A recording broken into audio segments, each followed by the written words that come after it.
रहमानिर्रहीम। अस्सलाम वालेकुम। Kitchen with Kaneez में हम आपको खुशामदीद कहते हैं। उम्मीद करते हैं आप लोग खैरियत से होंगे। तो आज हम जो फ्रूट केक बनाने की रेसिपी है वो आप लोगों से शेयर करेंगे। तो बहुत ही मज़े का केक आपका नरम मुलायम तैयार होगा, बिल्कुल बेकरी स्टाइल में हम इसको बनाएंगे। तो चलें हम रेसिपी बनाना स्टार्ट करते हैं। और इससे पहले अगर आपने हमारे चैनल को सब्सक्राइब नहीं किया तो जल्दी से सब्सक्राइब कर लें। तो चलें एक मोड़ लेते हैं, इसको हम ब्रश की मदद से ऑयल से हम इसे ग्रीस कर लेंगे। बहुत ही अच्छे तरीके से आपने इसको ग्रीस कर लेना है चारों तरफ से, क्योंकि हमने इसके अंदर जो बटर पेपर लगाना है वो बहुत ही अच्छे तरीके से लगाना है, क्योंकि वो बहुत ही अच्छा सा इसके अंदर सेट हो जाए। तो चलें अब हम बटर पेपर ले लेते हैं, इसे हम इसके अंदर सेट कर लेते हैं। हम इसलिए इसको पहले से सेट कर रहे हैं क्योंकि फिर जब हमारा मटेरियल तैयार होगा तो फ़ौरन ही हम इसके अंदर डाल के तो इसे हम जो है रख लेंगे। केक बनाने के लिए हम रख लेंगे, तो इसे हम इससे पहले से तैयार करके रख लेते हैं एक साइड पर। तो इसे हमने तैयार कर लिया है और अब हमने एक बाउल लेना है। उसके अंदर हमारे पास दूध है आधा कप। ये दूध जो है इसके अंदर हम डाल लेते हैं। और इसके बाद जो मेरे पास 2 अंडे हैं ये भी मैंने पहले से ही डाल कर रखे हुए हैं। इसको हम इस दूध के अंदर शामिल करेंगे और बीटर की मदद से इसको हमने बहुत ही अच्छे तरीके से बीट कर लेना है, ताकि जो हमारे अंडे हैं वो अच्छे तरीके से मिक्स हो जाएं। और उसके बाद जो है मैंने ऑयल लिया था, वो मैंने कप का चौथा हिस्सा लिया है। जिस कप से आपने चीनी ली है और मैदा लिया उसी कप से ही मैंने ये ऑयल लिया है। तो इसे भी हम इसके अंदर डालकर मिक्स कर लेते हैं इसी की मदद से ही, बीटर की मदद से। और अब मेरे पास जो है वो चीनी है, इसको भी मैंने पीस कर रखा था। ये पौना कप चीनी का है मेरे पास। तो इसको हम थोड़ा थोड़ा करके इसके अंदर शामिल करेंगे। एकदम से आपने चीनी नहीं डालनी, क्योंकि फिर गुठलियाँ वगैरह जो है वो बन जाती हैं। तो पहले से आपने इसी तरीके से थोड़ी थोड़ी चीनी करके डालते जाना है और साथ में ही बीट करते जाना है। तो सारी चीनी फिर जब आप डाल लेंगे तो आपने बिल्कुल सही से इसे बीट करके चेक कर लेना, कोई गुठली वगैरह तो नहीं रहेगी। तो देखें हमारा भी जो है अच्छे तरीके से हो चुका है। और अब मैंने ये फूड कलर लिया है, ये 2 चुटकी मैंने लिया है। इसको हम अच्छे तरीके से इसके अंदर मिक्स कर लेंगे। जो आप केक बनाएंगे इससे उनका कलर जो है वो बहुत ही मज़े का लगेगा, आपको बहुत प्यारा नज़र आएगा। तो 1 कप मैंने मैदा लिया है, इसको हम ये छन्नी की मदद से छान लेंगे।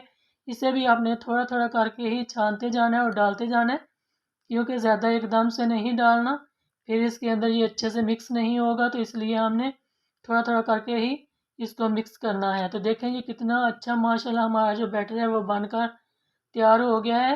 तो अब हमारे पास है वनीला एसेंस। ये देखें 1 टीस्पून तकरीबन मैंने लिया है, इसको मैंने डाल के इसे भी मिक्स कर लेती हूँ।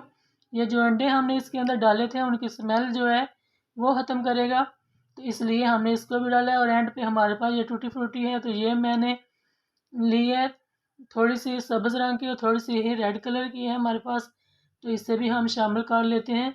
और आपने नरम ही हाथों से इसको चलाना है और इसे मिक्स कर लेना है। तो देखें इसको भी हमने मिक्स कर लिया है। अब हम बाउल को उठाते हैं और जो है मॉल के अंदर ये सारी चीज़ें जो हैं हम उसके अंदर डाल लेते हैं। और ध्यान से आपने सारा मटेरियल डाल के अच्छे तरीके से इसको एक जैसा कर लेना है बराबर। और ये सारा जो आपका मटेरियल लगा हुआ है बाउल के अंदर ये आपने सारा ध्यान से उतार लेना है, ताकि कोई भी चीज़ आपकी ज़ाया ना हो।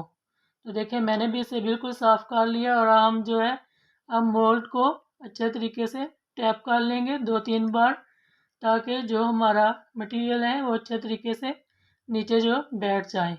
तो इस तरीके से हमने कर लिया। और अब मैंने देगचा रख दिया था चूल्हे पर। तो 1 मिनट के लिए मैंने इसको गर्म होने के लिए रख दिया था। जब ये गर्म हो गया तो हमने इसके अंदर स्टैंड रख कर तो इसको हमने मोल्ड को रख दिया इसके अंदर देगचे के अंदर। अब हम 35 मिनट के लिए इसको रख देंगे। और आपने दम वाली आंच पर इसको रखना है, इससे ज़्यादा आपने आंच बिल्कुल नहीं करनी। और बीच में आप चेक कर सकते हैं 35 से 40 मिनट आपके लगेंगे, इससे ज़्यादा नहीं लगेंगे। तो देखें हमारा जो फ्रूट केक है वो बहुत ही अच्छे तरीके से बनकर तैयार हो गया। तो अब हम इसे बाहर निकाल लेते हैं और 5-7 मिनट के लिए आप इसे रखें, पहले ठंडा हो जाए और फिर हम प्लेट के अंदर इसे निकाल लेते हैं। तो ये हमारा ठंडा हो गया। अब मैंने इसको प्लेट के अंदर निकाल लिया। और अब जो इसके ऊपर बटर पेपर लगाया था वो आपने बहुत ही आराम से, बहुत ही ध्यान के साथ उतारना है, ताकि आपका जो केक है अभी ताज़ा ताज़ा है तो ये ख़राब ना हो। तो इस तरीके से ही चारों तरफ से आप उतार लें आराम से, और फिर जल्दी उतर जाएगा। ऐसे ही मैंने भी उतारा है। और अब हमने केक को सीधा कर लिया है। और इसकी जब आपने कटिंग करनी है तो इसको पहले थोड़ा सा ठंडा होने दें, क्योंकि जब ये केक ठंडा हो जाएगा तकरीबन 15 मिनट के लिए आप इसे रखें। 15 मिनट के बाद आप इसकी कटिंग करें तो बहुत अच्छी इसकी जो कटिंग है वो होगी। तो देखिए मैंने भी इसकी इसी तरीके से कटिंग कर ली है। आप साइज़ कम या ज़्यादा अपने हिसाब से रख सकते हैं।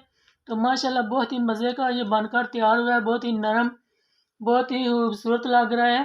तो आप भी बनाएंगे तो आपका भी इंशाल्लाह इसी तरीके से बहुत ही मज़े का केक बनकर तैयार होगा। तो अगर आपको मेरी वीडियो पसंद आए तो इसे ज़्यादा से ज़्यादा लाइक करें, शेयर करें, और हमारे चैनल को प्लीज़ ज़रूर सब्सक्राइब किया करें।